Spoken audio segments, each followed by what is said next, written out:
Are you guys feeding your cows? What about these cows?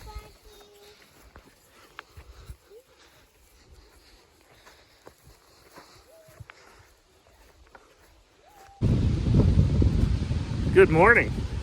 It is crazy here. Yesterday was a rain day, and up until yesterday, I had just been carrying on with the custom spraying, spraying for the neighbors, doing a bit of spraying for myself.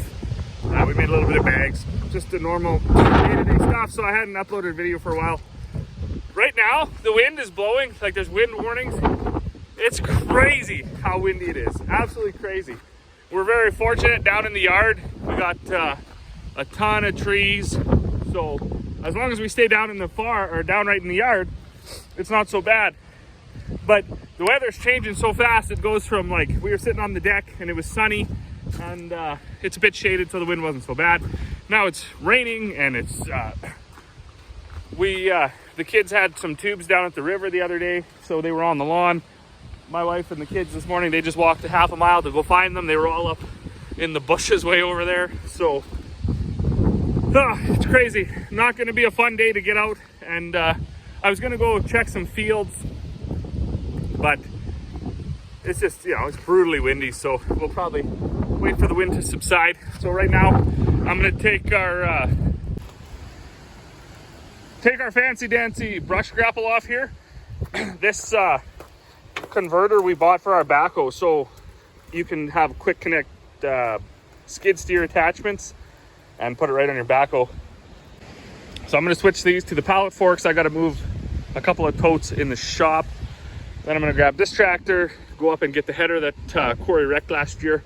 I'm going to back that in the shop because we're supposed to get some real rain starting here in a few hours. It's supposed to rain tomorrow, and if that's the case, it's nice to have a project in the shop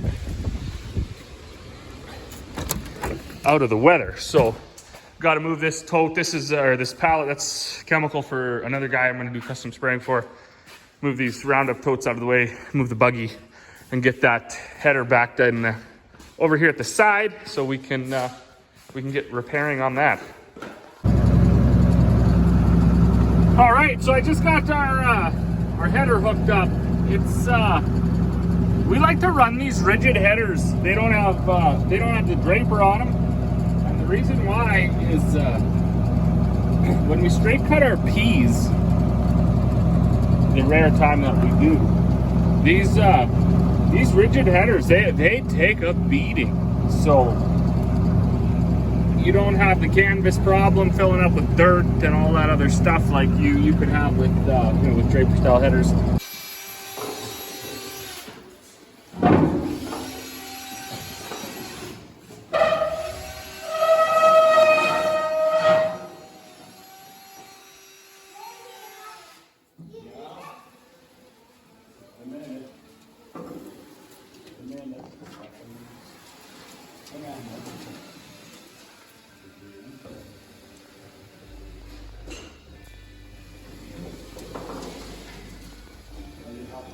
Good evening.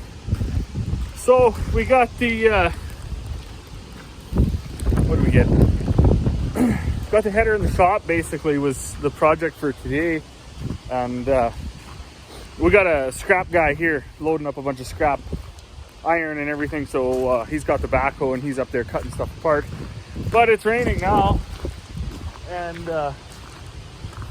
my dad, he just left. We were just talking about, really can't get much perfect the weather we've been having, aside from the hail the other day and the frost. The rains have been nice and timely.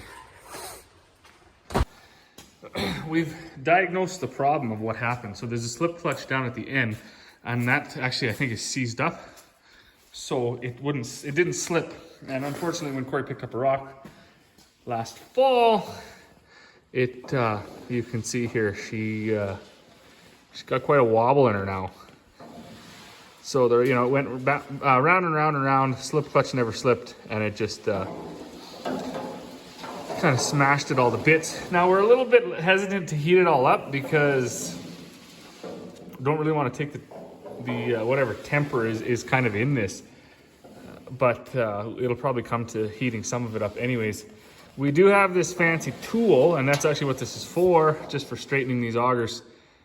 Just a bolt, same style plate on the other side. It's a little bit rounded, and what it was for straightening out all these holes actually. So what we've done is took the drill and we've drilled 3/4 inch holes every so often.